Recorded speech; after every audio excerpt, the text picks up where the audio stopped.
Current level से 1.5 से 2.5% की तेजी की संभावनाएं यहाँ पर वीएलए अंबाला जी को दिखाई दे रही हैं। अंशुल जी, आपका मानना क्या है? और वीकली एक्सपायरी के दिन काफ़ी वोल्टिलिटी देखने को मिली है बीते के कई हफ्तों में। आज की उम्मीदें क्या हैं सर? सर कल भी ओपनिंग शो में 53,561 जब वीकली स्विंग लो स्वीप हो रहा था, तब भी हम लॉन्ग की सजा दे रहे थे। और कल क्लोज होते होते मतलब लास्ट आवर में भी जब मीडिया पे लॉन्ग लाइव थे, तब भी हमने लॉन्ग ही सजेस्ट किया था। 20 पीरियड मूविंग एवरेज 75 मिनट के चार्ट पे टेस्ट होने की उम्मीद थी। 54,500 के आसपास वो लेवल टेस्ट हो चुका है। आज ओपन हाई के साथ शुरुआत हुई है बैंक निफ्टी पे।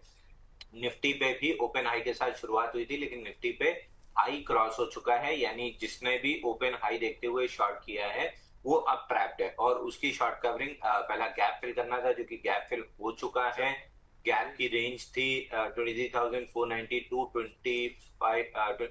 सर मैं चार्ट शेयर कर दूं क्या? मैं ज्यादा अच्छे हाँ से हाँ, बिल्कुल बिल्कुल, मैं बात आसान रहेगा जी, दिखा दीजिए सर। मेरे लिए वो ज्यादा आसान होता है जी, सर। बिल्कुल है ना? दिखाइए। अच्छी रिकवरी इस समय जो है इंट्राडे हाई के आसपास पहुंचता हूँ। अब देखना ये है कि 23,600 की जो रुकावट है उसको पार कर पाते हैं कि नहीं। देख चलिए आ गया चार्ट जी सर। सर देखिए, निफ्टी पे कल जब ये वाला नीचे गैप फिल हो रहा था और यहाँ पे डोजी काइंड ऑफ कैंडल बन रही थी परसों, तब हम यहाँ पे रिवर्सल के सिग्नेचर एक्सपेक्ट कर रहे थे। डेली पे जब यहाँ पे गैप फिल हो रहा था, हम रिवर्सल एक्सपेक्ट कर रहे थे, और इसकी वजह ये थी कि 75 मिनट के चार्ट पे किसी तरह का फॉलो थ्रू मूव नहीं था। इनिशियल सेलिंग के बाद रिवर्सल कैंडल आई और फिर दो इनसाइड बार थी। तो जो मिनी कॉइल इनसाइड बार पैटर्न हम डिस्कस करते हैं, यहाँ से हम ब्रेकआउट एक्सपेक्ट कर रहे थे लास्ट आवर में, जो कि आया। एक्सपेक्टेशन थी कि ये गैप फिल करेगा और 20 पीरियड मूविंग एवरेज टेस्ट करेगा 75 मिनट के चार्ट पे, जो कि टेस्ट हो चुका है। इनको बोलो 5 मिनट, जो कि टेस्ट हो चुका है। अब 15 मिनट के चार्ट पे अगर आप देखेंगे तो शुरुआत ओपन हाई के साथ हुई, ओपन हाई के साथ यहाँ पे हुई थी। दूसरी कैंडल में भी सेल ऑफ आया और उसके बाद से हम रिवर्सल ले रहे हैं। तो अब क्या हुआ है, जो सुबह से ओपन हाई और गैप और 20 पीरियड मूविंग एवरेज देख के शॉर्ट किए थे, वो अंडर वाटर है। इनकी शॉर्ट कवरिंग अगर आज एक्सपायरी में पूरी तरीके से मेटरलाइज होती है, तो आप मान के चलिए कि अपर एंड ऑफ द गैप हम 23,600 पहले फिल करेंगे, और उसके बाद जो प्रीवियस स्विंग लो ब्रेक हुआ है 23,847, ये लेवल आपको आराम से टेस्ट होने के लिए मिल जाएगा। बैंक निफ्टी पे आ जाए तो बैंक निफ्टी में क्या हुआ है, कल एग्जैक्टली वही चीज हो रही थी। जो ये वीकली स्विंग लो हम बार बार डिस्कस करते आ रहे थे, ये वाला वीकली स्विंग लो 23,561, कल हम गैप डाउन खुले 75 मिनट चार्ट पे, उसी कैंडल में उसी जगह पे पहली कैंडल में सेल ऑफ था, दूसरी कैंडल में रिवर्सल आया, तीसरी चौथी कैंडल इनसाइड बार थी। तो मिनी कॉइल पैटर्न बना था। रिवर्सल हमने गैप फिलिंग और 20 पीरियड मूविंग एवरेज तक एक्सपेक्ट की थी। ऑलमोस्ट गैप फिल हो गया है, 20 पीरियड मूविंग एवरेज बचा हुआ है।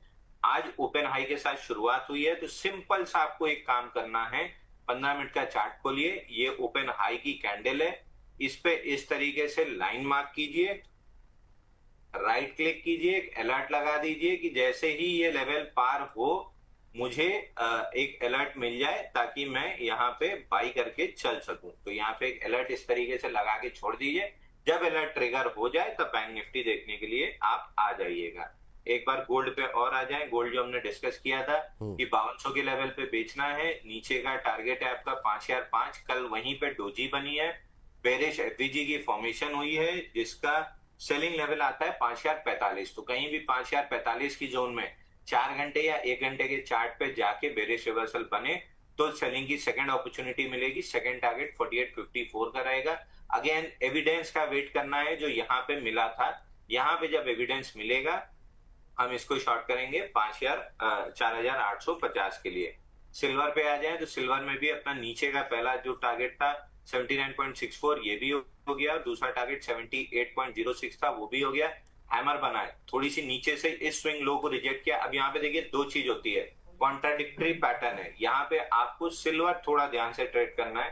पहली चीज, मार्केट इस वाले स्विंग लो को और इस वाले स्विंग लो को इस विक के द्वारा रेस्पेक्ट कर रहा है। जी, सामने यहाँ पे आपके पास बेरिश एफवीजी है, तो दो कॉन्ट्राडिक्टरी मूव्स हैं। एक ये स्विंग लो रेस्पेक्ट हो रहा है, दूसरा ये एफवीजी में, बेरिश एफवीजी में है, और बुलिश स्विंग लो रेस्पेक्ट हो रहा है। यहाँ पे ज्यादा एविडेंस लगेगा। तो यहाँ पे जब तक 4 घंटे के चार्ट पे प्रॉपर एविडेंस ना मिले एक बेरिश एफवीजी, और उस एफवीजी को हम जब तक टैप ना करें तब तक हम सिल्वर में सेलिंग अवॉइड करेंगे। लास्ट बचा आपका क्रूड ऑयल। जी। क्रूड ऑयल में हम 4 घंटे के चार्ट पर रहेंगे। इस जोन में हम एक्सपेक्ट कर रहे थे कि यहाँ तक पुल बैक आएगा, क्योंकि ये वाला स्विंग हाई क्रॉस हुआ है बुलिश एफवीजी के साथ, जो नहीं हुआ। कल भी हमने डिस्कस किया था कि इस एफवीजी को टेस्ट करके नया हाई नहीं बना और ये लो टूटा तो हम सेलिंग की तरफ इंक्लाइंड होंगे। अब ये लो टूटा भी है, बेरिश एफवीजी की भी फॉर्मेशन है। 97.45 98 इस जोन में एविडेंस मिले तो सेल करना है, और गलती से भी 92 का लेवल टूट जाए तो क्लियरली आपको सेल करना है 76 78 जोन। ये दो टारगेट खुलेंगे 82 और 77 का। तो ये आपको कमोडिटी और इंडेक्सेस पे ध्यान लेके चलना। चलिए ठीक।